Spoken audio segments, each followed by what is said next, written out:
বাংলাদেশের বিভিন্ন প্রতিষ্ঠানগুলোকে দলীয়করণ করা, প্রতিষ্ঠানগুলোকে দখলে রাখার একটা প্রবণতা বর্তমান বিএনপি সরকারের মধ্যে চেপে বসেছে।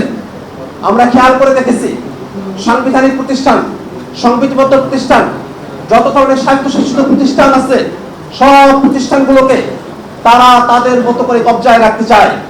সেই কবজায় রাখার চিন্তা থেকে আমরা খেয়াল করে দেখেছি, সারা দেশে বিভিন্ন বার কাউন্সিলগুলো নির্বাচন অনুষ্ঠিত হচ্ছে।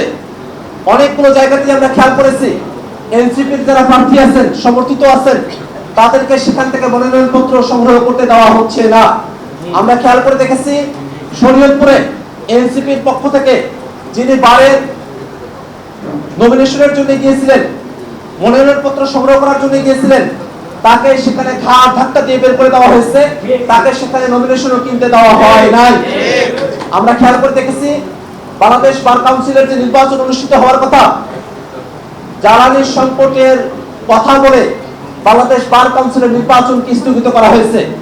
একদিকে সরকার বলছে যে বাংলাদেশে জ্বালানির কোনো সংকট নেই, অন্যদিকে জ্বালানির সংকটের কথা বলে তারা বাংলাদেশ বার কাউন্সিলের যে নির্বাচন, সেই নির্বাচনকে তারা স্থগিত করছে।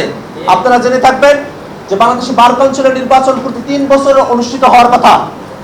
শুধুমাত্র প্যান্ডেমিক বা যদি একটা ভোটের মতো কোনো দুর্যোগ ঘটে বা রিজনেবল কোনো কারণ থাকে, সেই সময়টাতেই অ্যাডহক কমিটি গঠন করা যেতে পারে।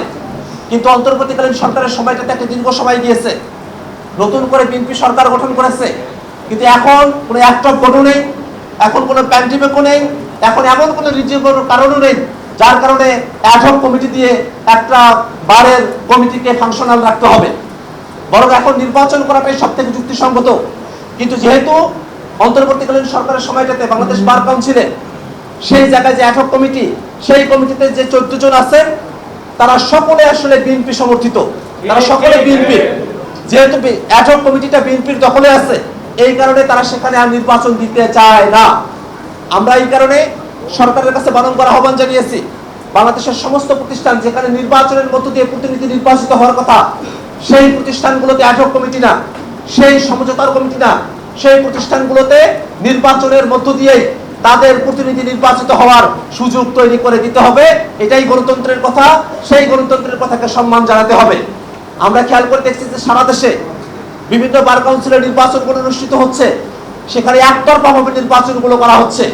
আমরা সেই জায়গায়ও সরকারকে আহ্বান জানাবো, এই প্রতিষ্ঠানগুলো গণতন্ত্রের স্মারক, গণতন্ত্রের স্মারক কোনো প্রতিষ্ঠান, সেটাকে দলীয়করণ করার মধ্য দিয়ে বাংলাদেশের গণতন্ত্রের যাত্রাকে আপনারা বিঘ্নিত করার চেষ্টা করবেন না।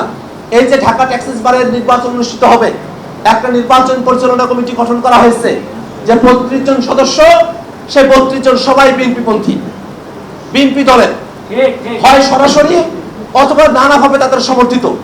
একটা নির্বাচন পরিচালনা করা হবে, যে নির্বাচনে বিএনপি সমর্থিতরাও থাকবেন, এনসিপি সমর্থিতরাও থাকবেন, যারা জামাতের আছেন তারাও থাকবেন, যারা ফেসিবাদ বিরোধী আন্দোলনের সহযোগিতা আছেন তারা তাদের মতো করে প্যানেল ঘোষণাও করতে পারেন। সবার পক্ষ থেকে সদস্য নিয়ে একটা নির্বাচন পরিচালনা কমিটি হলে সেটা ইনক্লুসিভ হতে পারত, সেটা একটা গ্রহণযোগ্য নির্বাচন উপহার দিতে পারত।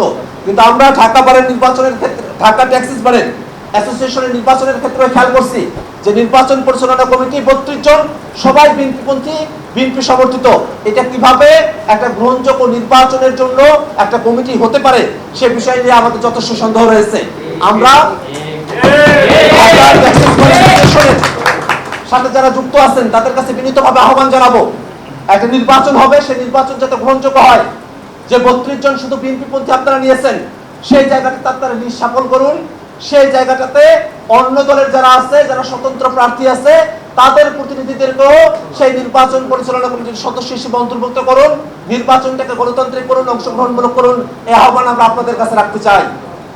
আজকে যারা আমাদের ট্যাক্স লয়ার্স বন্ধুরা এখানে উপস্থিত আছেন, আপনারা সকলে মিলে সামনের দিনে গোটা বাংলাদেশে জাতীয় নাগরিক পার্টি এনসিপি বার্তাকে পৌঁছে দিবেন। বাংলাদেশের পলিসি লেভেলে যারা ট্যাক্স লয়ার আছেন, আপনাদের গুরুত্বপূর্ণ ভূমিকা আছে।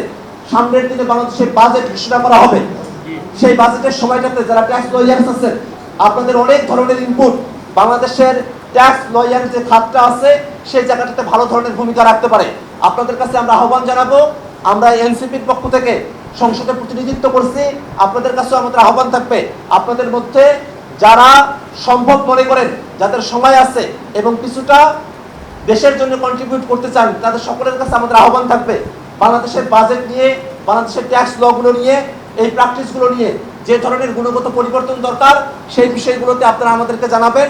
আমরা এনসিপির এমপিরা যারা আছি, আমরা পাশ করাতে পারি আর না পারি, আমরা সংসদে সেই বিষয়গুলোকে জনগণের পক্ষ থেকে সেগুলোকে আমরা উপস্থাপন করবো ইনশাআল্লাহ।